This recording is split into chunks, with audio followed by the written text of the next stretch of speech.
আচ্ছা, এখানে 4 নম্বরে বলছে যে আদনান জামি তার মামার কাছে বলছে ই ই বলছে হেক্সাতে বলছে, আর অক্টেলে কত 7 সংখ্যা দুটির যোগফল জানতে চাইল। মানে আদনান জামি তার মামার কাছে ই হেক্সাতে এবং 7 অক্টেলে এই দুটি সংখ্যার যোগফল জানতে চাইল। মামা আদনান জামিকে যোগফল দেখালো এবং বলল, কম্পিউটারের অভ্যন্তরে সমস্ত গাণিতিক কর্মকাণ্ড যেমন যোগ, বিয়োগ, গুণ, ভাগ হয় একটিমাত্র অপারেশনের মাধ্যমে। তাছাড়া যোগের ক্ষেত্রে এক ধরনের সার্কিটও ব্যবহৃত হয়। বিষয়টি একটু লক্ষণীয়। কেন বলছে টেলিমেডিসিন কি, সিনক্রোনাস ট্রান্সমিশন ব্যয়বহুল কেন? এটা কিন্তু দিয়েছে তোমাকে দ্বিতীয় অধ্যায় দেখে, এটা তৃতীয় অধ্যায়ের ফ্যাক্ট না বা সাবজেক্ট এর ভিতরে ছিল না। এখানে গতে বলছে কি, আমাদের গটা সলভ করাটা হচ্ছে মেন উদ্দেশ্য। মামা যে অপারেশনের ইঙ্গিত দিয়েছেন তার সাহায্যে উদ্দীপকের সংখ্যা দুটির বিয়োগ করো। উনি কোন অপারেশনের ইঙ্গিত দিয়েছেন? দেখো যে উদ্দীপকের সংখ্যা দুটির দশমিক রূপ। এখানে আমাকে এক কথায় বলছে কি, মামা যে অপারেশনের ইঙ্গিত দিয়েছেন তার সাহায্যে সংখ্যা দুটি যোগ করো। মামার পড়াটা যদি অপারেশনটা যদি আমরা একটু লক্ষ্য করি, দেখো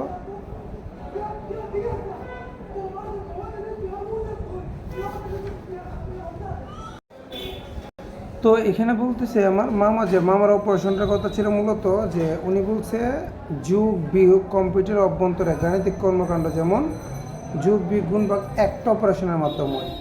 একটা অপারেশন মানে হচ্ছে কি, দেখি এখানে আমাকে ডাইরেক্টও বলতে পারে যে কি পরিপূরকের মাধ্যমে করো, কিসের 2-এর পরিপূরকের মাধ্যমে। সো ওই এক কথা আমরা পরিপূরক করব। তো পরিপূরক যদি আমরা করি, লক্ষ্য করো ওনার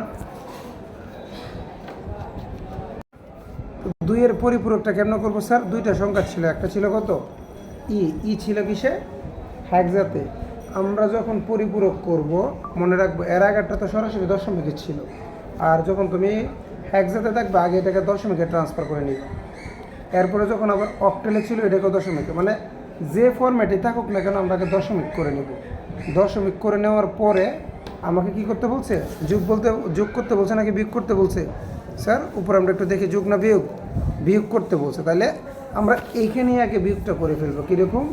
আমরা লিখবো কি, সুতরাং বিয়োগফল। সুতরাং কি বিয়োগফল লেখার পরে কত ছিল এখানে 14, এটা 10-এ মাইনাস কত 7, মাইনাস হচ্ছে 7, এটা ছিল এটাও দশমিকে।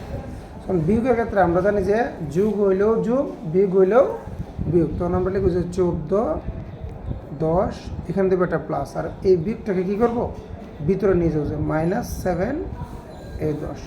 আশা করি বিষয়টা বুঝতে পারছি। এবার এইটার উপরে ভিত্তি করে আমরা অঙ্কটা করব। প্রথমে +14 মান, এই যে আমরা +14 মানটা কী করব, আমি যেভাবে লিখে দিয়েছি আগে উপরে এভাবে লিখে নিবা কেমন। তো প্রথমে আমরা +14 মানটা 8 বিট অনুসারে লিখব। তো 14কে যদি আমরা প্লাস নিই কত আসতেছে 1110, 8 বিট করার জন্য 4টা আরও 0 দেব। আবার 8 বিট রেজিস্টার যদি 7কে নিই কত 3টা 1, 5টা 0 দেব 8 বিট করার জন্য।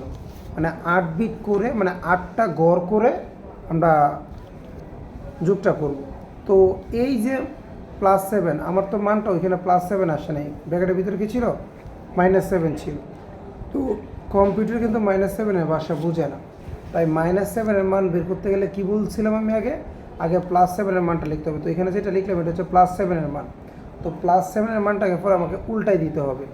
1টাকে 0, 1টাকে 0, 1টাকে 0, 0টাকে 1, 1, 1, 1, 1 দেওয়ার পরে এই উল্টানোটাকে বলে 1-এর পরিপূরক। এবার এইটার সাথে আবার আমরা 1 যোগ করব। 1 যোগ করার পরে যেটা আসবে সেটাকে বলে 2-এর পরিপূরক, অর্থাৎ মাইনাসের মান বের করা। কারণ আমি যদি সরাসরি মাইনাসের মান পাবো না, -7-এর মান, তাই আমাকে আগে +7-এর মান বের করতে হবে। +7-এর মানকে আবার উল্টাইতে হবে, উল্টাই 1 যোগ করতে হবে। 1 যোগ করার পরে যেটা আসবে সেটা হচ্ছে -7-এর মান। 2-এর পরিপূরক মানেই হচ্ছে প্লাস থেকে মাইনাসের মান বের করা। ঠিক আছে? সো এটা আগেও করিয়েছি, প্রয়োজনে উপরে গিয়ে বা সংখ্যা পদ্ধতিতে গিয়ে তুমি পরিপূরকের নিয়মটা দেখে নিবা। সো এখন দিয়ে আমাকে এখন এখানে করতে হবে। এখন কি করবো আমরা যোগ করব। এখানে সবসময় যোগ করবো, এখানে কখনো বিয়োগ করবো না। এরপরে যেটা করব এটা হচ্ছে কত 14 মান প্লাস 14 মান এবং -7 মান এই যে বের করে নিলাম, -7 মান আমরা এখানে লিখব। লেখার পরে এখানে আমরা যোগ করবো যে 1 আর 0 কত 1, তুমি ক্যালকুলেটারে যোগটা করতে পারো, ক্যালকুলেটার যোগ করতে জানো আশা করি। সো 1 আর 0 যদি যোগ করে উত্তর কত 1, 1 আর 0 যোগ করলে কত 1, 1 আর 0 1। এরপরে বলতেছে 1 আর 1 যোগ করলে কত 0, 1 আর 1 যোগ করলে 0 হাতে সে 1, 1 আর 1 কত 10, 10 এ 0 হাতে সে 1, 1 আর 1 10, 10 এ 0 হাতে সে 1, 1 আর 1 10 এ 0 হাতে সে 1, 1 আর 1 10, এই যে 10। তাহলে এইখানেও দেখা যাচ্ছে 9 বিট। তাহলে আমরা বলবো কি ক্যারি বিট 1 বাদ, ক্যারি বিট বর্জন করে, ক্যারি বিট কি বিবেচনা করা হয় না। আর তাহলে ক্যারি বিট যদি বাদ দিই, একবারে শুরুরটা কি ছিল 8 নম্বরটা 0, 0টাকে বলে কি চিহ্ন বিট, 0 থাকলে এটাকে কি ধরা হয় ধনাত্মক ধরা হয়। তাহলে উত্তর হবে কত +7 অথবা কত এইটা। শেষ, এই ছিল পরিপূরক। এরপরে এখানে বলছে যে প্রশ্ন আর একটা ছিল যে মামার বলা সার্কিট দিয়ে উক্ত সংখ্যা দুটি যুগের প্রক্রিয়া দেখাও। যুগের প্রক্রিয়া মানে মামা যে সার্কিটের কথা বলছে, দেখো মামা একটা সার্কিটের কথা বলছে যে তাছাড়া যুগের ক্ষেত্রে এক ধরনের সার্কিট ব্যবহৃত হয়। এটা হচ্ছে কি যুগের ক্ষেত্রে যে সার্কিটটা ব্যবহৃত, এটার নাম কি বলতো, এই যে কোথায় এটা মামার বলা সার্কিটটি হচ্ছে অ্যাডার, হাফ অ্যাডার ফুল অ্যাডার যেটা আছে, যে মামার বলা সার্কিটের নাম কি। তাহলে এই প্রশ্নটা আমরা মনে রাখবো যে কখনো বলে যে যুগের ক্ষেত্রে এক ধরনের সার্কিট ব্যবহার করা হয়, সেই সার্কিটটা মানে হচ্ছে অ্যাডার, সার্কিটটা মানে কি অ্যাডার। তাহলে আমার বললো যে মামার বলা সার্কিটটি হচ্ছে অ্যাডার। নিচে অ্যাডার দিয়ে সংখ্যা দুটি যুগের প্রক্রিয়া দেখানো হলো। তো আগের সংখ্যা দুটিকে বাইনারিতে নিব, কিসে নিব বাইনারিতে নেওয়ার পরে যুগের প্রক্রিয়াটা যদি আমরা দেখতে চাই, লক্ষ্য করি।